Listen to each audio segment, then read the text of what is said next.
What's up, everybody? This ain't looking good. Ninja Nick here with Tactical Gaming, bringing you guys another video. Now, I heard about this last night. I didn't do a story on it because I was spending time with my lady. It was my birthday yesterday. I turned 33, or I should say, leveled up to 33. Um, World War III could be on the loom, man. There was a drone strike in Russia, and the Russian government is currently saying that it was done by Ukraine, and Ukrainians were goaded in doing it by the Americans.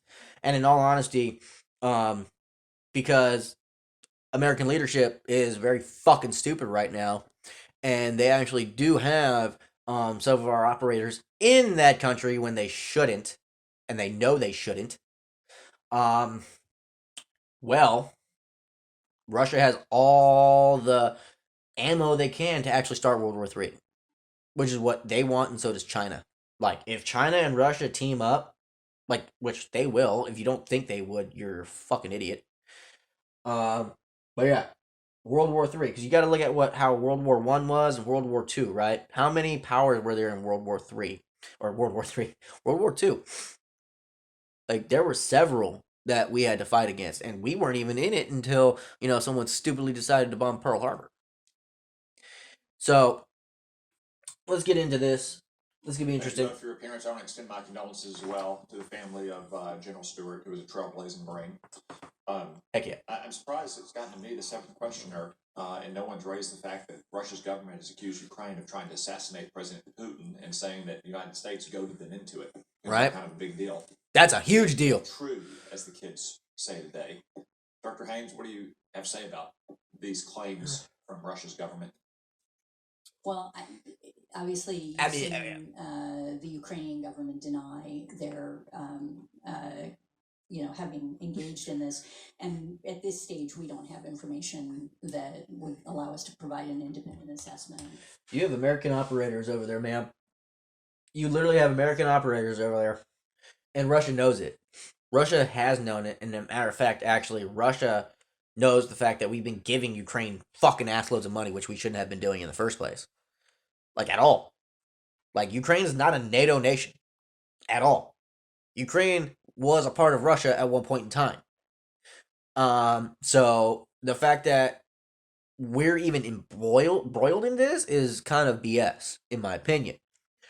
But one of several things could happen, right? Either this is just a bunch of BS, and it's Putin and China kind of deriving, oh, hey, well, I was almost assassinated. So either Putin himself had someone with one of their own drones come over and try to assassinate him, or China did it to kind of make it look like Ukraine tried to assassinate him, or, more than likely the true one, Ukraine did it. I mean, it's not hard to imagine that Ukraine's like, yeah, Putin's gonna be here. Let's attach a bomb to this and let's blow him up. It's not a hard concept to think about, right? So, the fact that this lady goes, oh well, we don't have anything on it yet.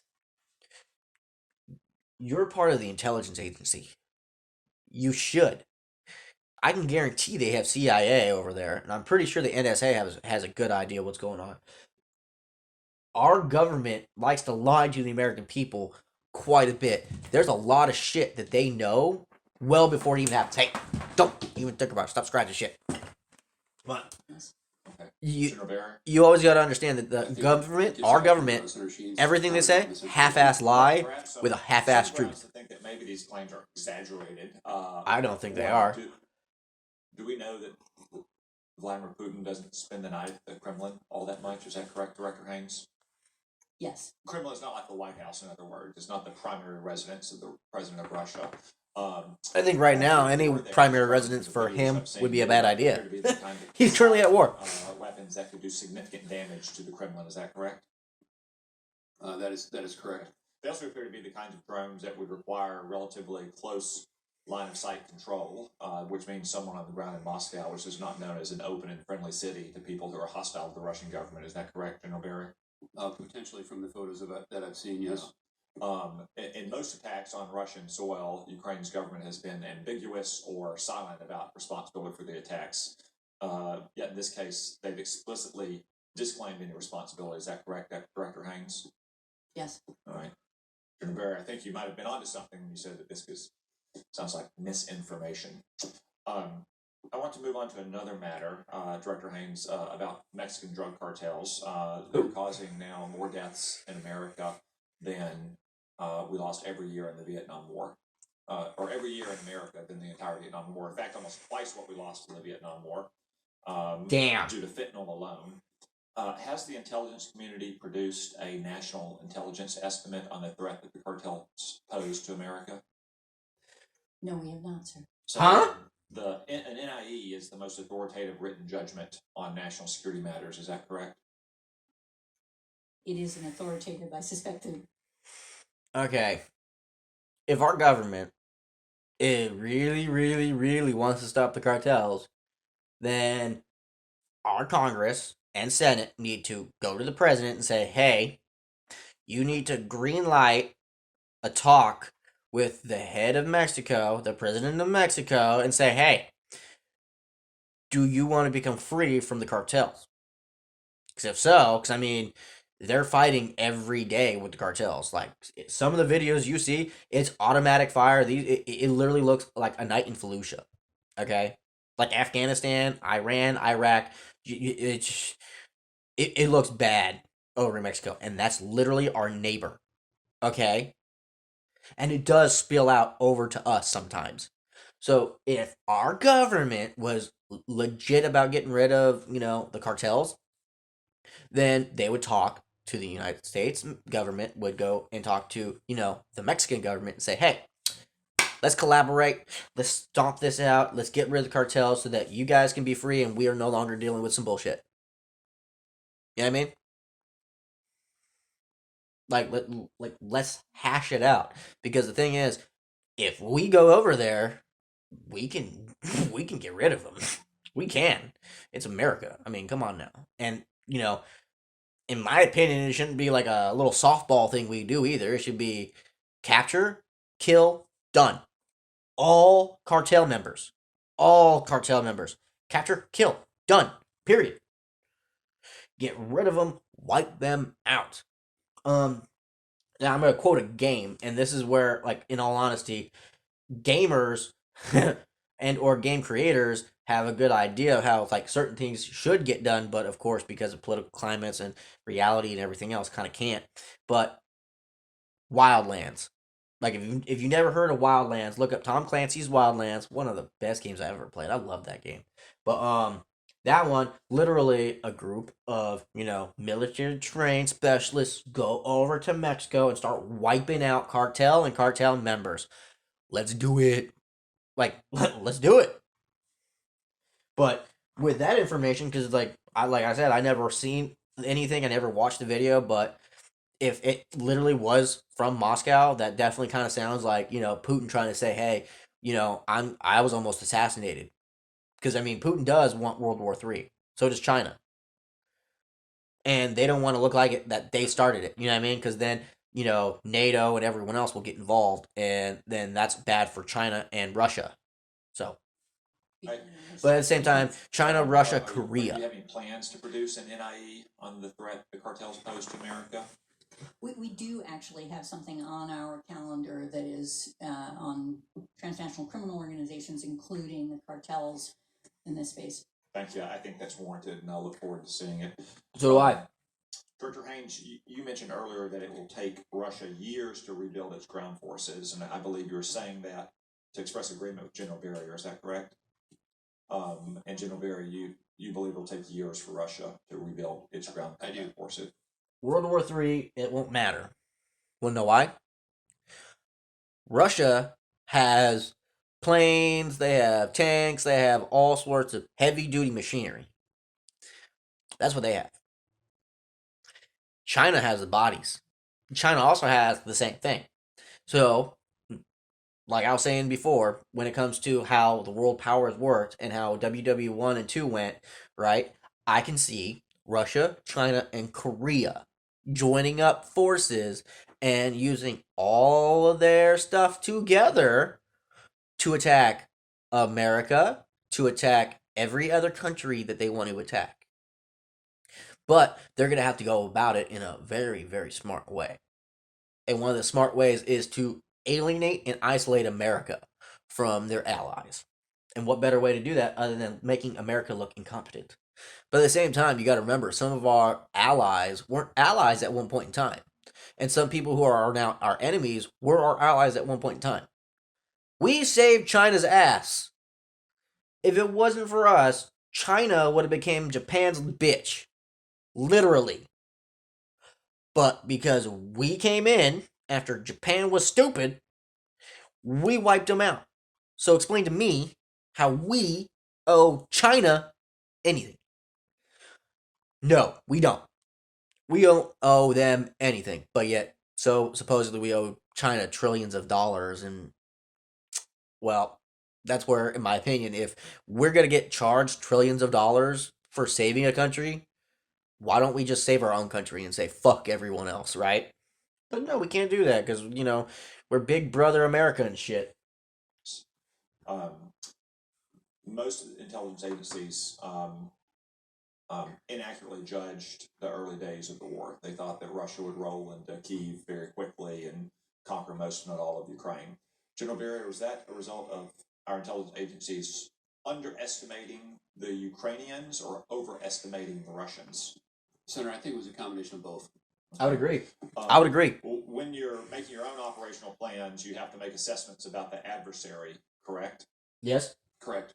Okay, and that's true whether you're operating at the platoon level or at the national strategic level. Yes. So it's fair to say, based on the fact that we now know we overestimated Russia's capabilities. Because the wild card was America sending and we've seen money, forces degraded sending to the point it'll take weapons, years to rebuild and everything them, else. that, Not to mention that American are much operators more that shouldn't be over there. than we thought 14 months ago, right? That is what we currently assess, yes. Shouldn't our operational plans about a potential war with Russia in Europe then be changed to reflect that new understanding? I think in the purview of U.S. European Command and the Department of Defense, they're looking at all that, Senator. Yeah. They need to urgently, because one of the reasons we've heard on this committee about the slow pace at which we're delivering certain weapons is that our operational plans require it. And if our operational plan in Europe is based on what we thought Russia was capable of 14 months ago versus what they are capable now, it badly needs to be revisited. Big time. Director Haynes, one final line of questions about Russia. They've gotten a lot more aggressive towards the United States recently. We all remember the Black Sea incident in when one of their aircraft downed an MQ-9 drone. The head of U.S. Air Force's Central Command recently said that Russia is, quote, increasingly bellicose towards American aircraft in Syria, suggesting they even are looking for a fight. They're spoiling for a dogfight. That part right there.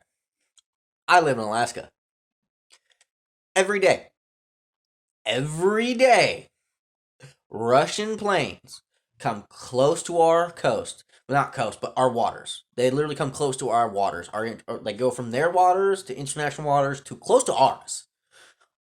To the point to where, and they're testing us, that's what they are doing, and we up here in Alaska, our leadership knows that's what they're doing.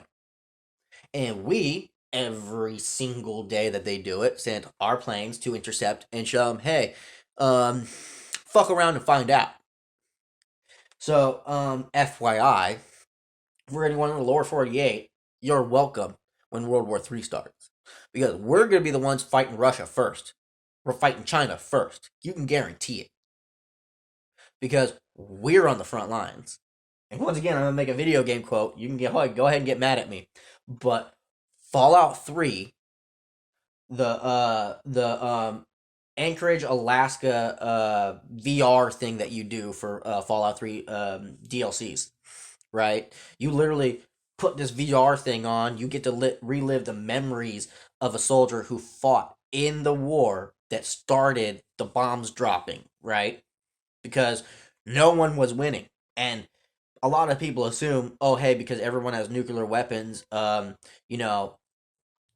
one's going to use it. They would use it. So, like, if certain groups knew that there was no chance of winning at all, oh, yeah, it would happen. Oh, it would definitely happen. But the thing is, with the way China, Russia, and Korea are going about it, you can see that they'll have the bodies, the amount of people, the invading force, Not to mention with the fact that, China has been sending over lots and lots of their people through the southern border. Through the southern border. There's already people arrested in New York City for secret police from China. And you can guarantee there's others all over the country in any other Chinese prominent cities or towns, such as, Chinatown in Los Angeles. Come on now. Be smart. China will play the long game. But yeah, I can literally see that being the case. And then third, the head of European Command, General Cavoli, recently noted that Russian submarines have gotten more active in the Atlantic than they have been in years. Yep. One, are there other instances of growing Russian aggression? And two, what's the intelligence community's assessment for why Russia has grown increasingly aggressive in these ways? Can we address this in closed session? Sure. Can we address this in a closed session? That's suspicious, lady. That's very, very suspicious. Why do you want to talk of it in a closed session so that the American people can hear it? Well, this is where, people in America definitely need to be awake and aware and ready. Because, every single day, it's progressively getting closer and closer to World War III. And I can see it happening within the next 5 years. I can. Matter of fact, I wouldn't be surprised if it ends up happening well before, the next presidency. You know what I mean? Well before that. Because if Russia and China want to have any chance to win, now I'm not including Korea in this because right now Korea's been pretty quiet, minus a few things. But if Russia and China want to win, what better way to win than have an incompetent old man who's senile and has no idea what the hell he's doing other than Joe Biden? That's the perfect puppet to have in office. The perfect puppet commander-in-chief to sit there and fumble everything. You can guarantee that would be their plan. And in all honesty, right when it comes down to close to 2024 will probably when they do it. I'm just calling it right now. I wouldn't be surprised. I'm hoping it doesn't happen. But I wouldn't be surprised if that is the case. So keep an eye out, spread the word, like, share, subscribe, check out all my stuff on YouTube, Rumble, Twitch, Twitch, Ninja Nick 0069, Rumble, Tactical Gaming 90, YouTube, Tactical Gaming 90. I do have a PayPal. You can check that out, ninjanick0069 at gmail.com. All proceeds, donations, and all that will go straight towards, making content for the channel. Not so much this. This stuff is easy. I don't really need anything like that when it comes to gaming and or shooting stuff. Definitely. So, like, share, subscribe. We need to spread the word and get ready, guys. Protect your family, your loved ones, and all that. Catch you from the next one. Later.